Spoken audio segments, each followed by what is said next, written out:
Everyone wants a life free of friction, a home where health is steady, obstacles clear out of the way, and prosperity naturally takes root.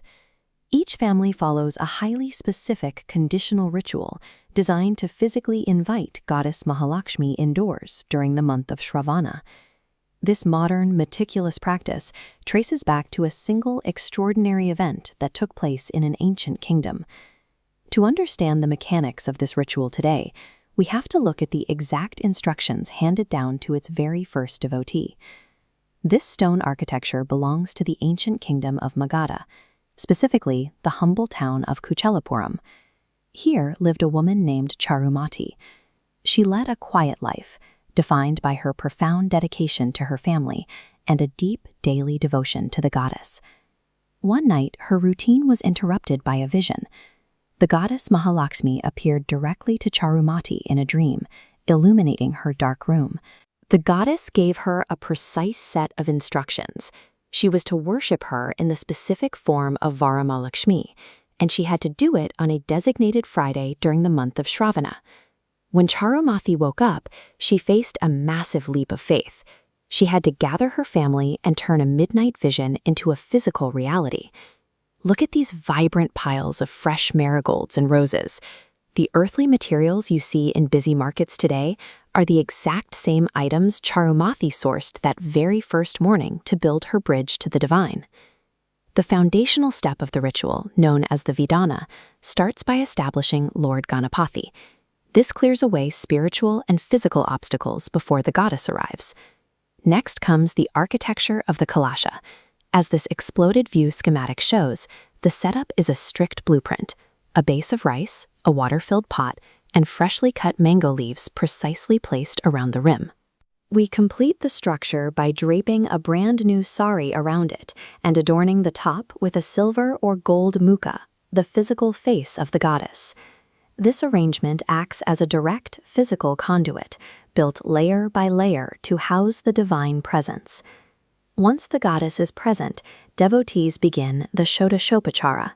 This is a sensory sequence of 16 specific offerings, including fresh water, flowers, the smoke of incense, lit lamps, and naivedya, a prepared food offering.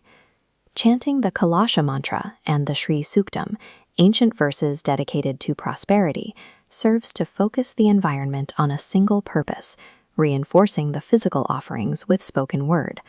This builds to the climax of the ritual.